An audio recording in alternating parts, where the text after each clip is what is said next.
Good morning. I'm Mary Leslie Ramsey, and we are here to share with you one of my favorite children's books, Silver Packages. And I'm Lee Ramsey, and we picked this story because it is a Christmas story and it's set in the Appalachian Mountains, kind of a Christmassy, snowy feel to it, and has a wonderful message. The author is Cynthia Rylant, and I used to read this in my class every year, so it's one of my favorites.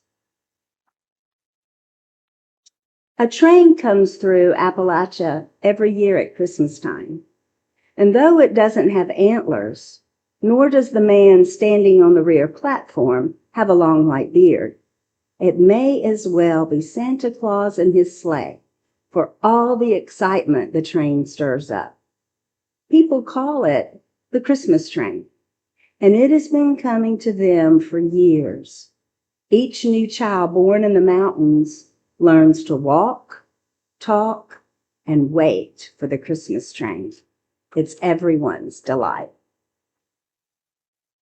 The older people remember its beginning.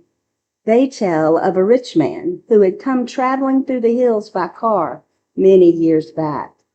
No one knows why he came up into the hills, but why isn't important.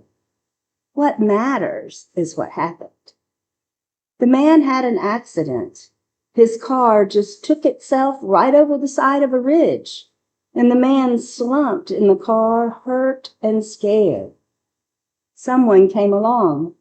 Some say it was old Mr. Crookshank, but others say it was Betty Pritt. But who came along isn't important either.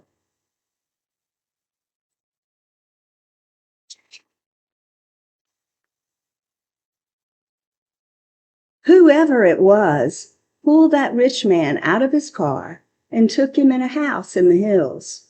There he was nursed and cared for until he could make it out on his own. When he left, the rich man tried to give money to the people who had helped him, but they would not accept it. So the rich man left the mountains, feeling that he owed a great debt. For the remaining years of his life, he has been repaying this debt. From the caboose of a Christmas train he brings into the hills each December.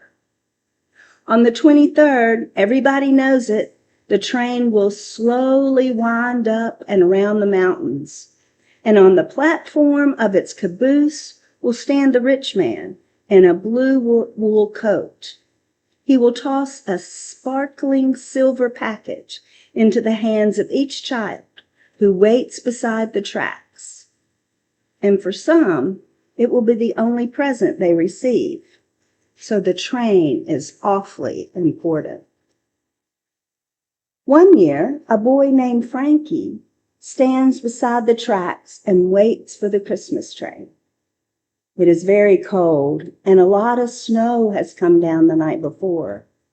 Frankie's shoes are thin, and his feet hurt badly from the cold. But he is determined to wait, even if his feet and all of the rest of him become ice. So here are the children waiting on the train.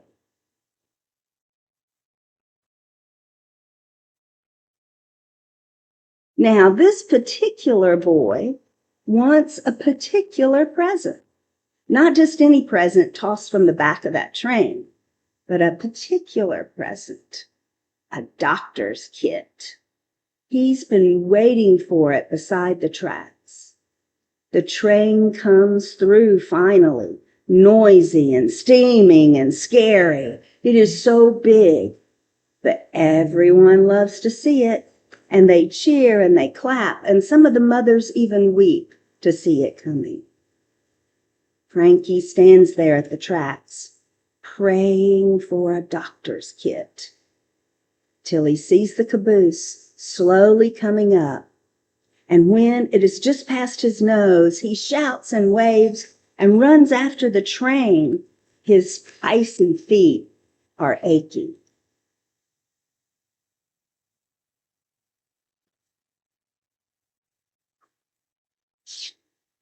From the rear platform, the rich man in the wool coat sees him.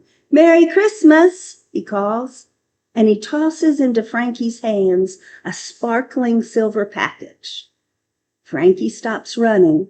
He is so out of breath he can't yell a thank you back. He can only hold tight to his gift and wave to the man and the train disappearing into the mountains. So there's the rich man in the blue suit.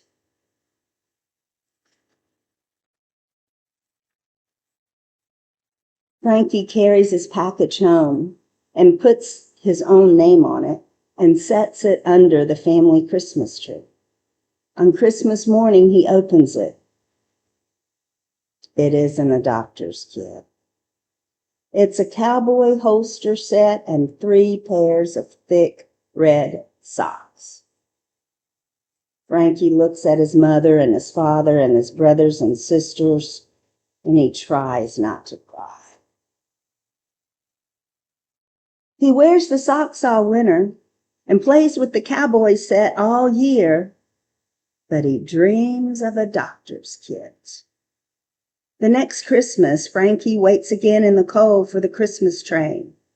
The socks still fit him, so his feet are warm, but his fingers are cold and hurting. He waits at the tracks and prays for a doctor's kit.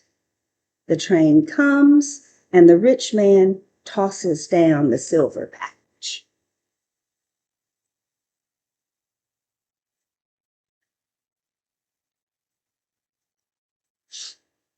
And on Christmas morning, Frankie opens it. No. It's a little police car with lights that really work, plus 2 pairs of brown mittens. Frankie doesn't cry. He wears the mittens all winter and plays with the car all year, but he dreams of a doctor's kit. Frankie waits 3 more years for a doctor's kit. It never comes. He gets trucks and balls and games. He gets mittens and socks and hats and scarves, but the doctor's kit never comes. So when Frankie grows up, he moves away, out of the hills. He lives in different places and meets different kinds of people, and he himself changes a little into a different kind of person. But deep in him, never changing, are his memories. And what he remembers most about being a boy in the hills is that just when it seemed his feet would freeze like the snow, a man on a train had brought socks. Just when it seemed his fingers were hardening to ice, the man had brought mittens. Just when the cold wind was cutting sharp as a blade into his throat, the man had brought a scarf. And just when Frankie's ears were numb with red cold, the man had brought a hat. And Frankie remembers something about owing a debt.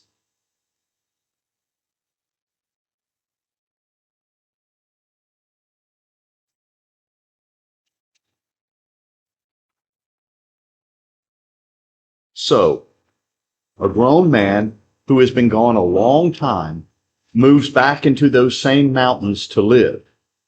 His brothers and sisters are still there, waiting for him. He returns to the hills where he has grown up, and that winter near Christmas, he stands at the tracks, watching the children wait for the train. And it comes as always. The grown man watches the steam engine move toward him, watches the caboose roll by him, and he nearly runs after the train, so strong are his memories. The grown man nearly runs after a silver package.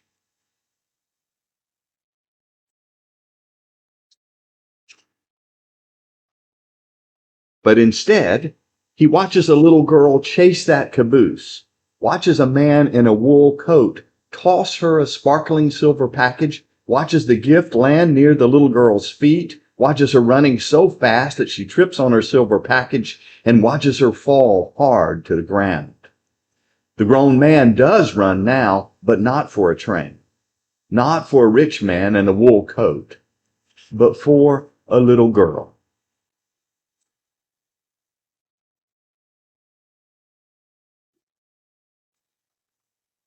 He picks her up. He wipes away her tears with the scarf from around his neck, and he smiles at her. "It's okay, little one," he says easily. "The train is disappearing into the trees." He had meant to wave to the rich man, but there wasn't time. He picks up the silver package and puts it into the little girl's arms. "You'll be all right," he tells her. "I'll make sure." He pulls open his kit to look for a Band-Aid. "My name's Frank," he smiles, "and I'm a doctor." The end.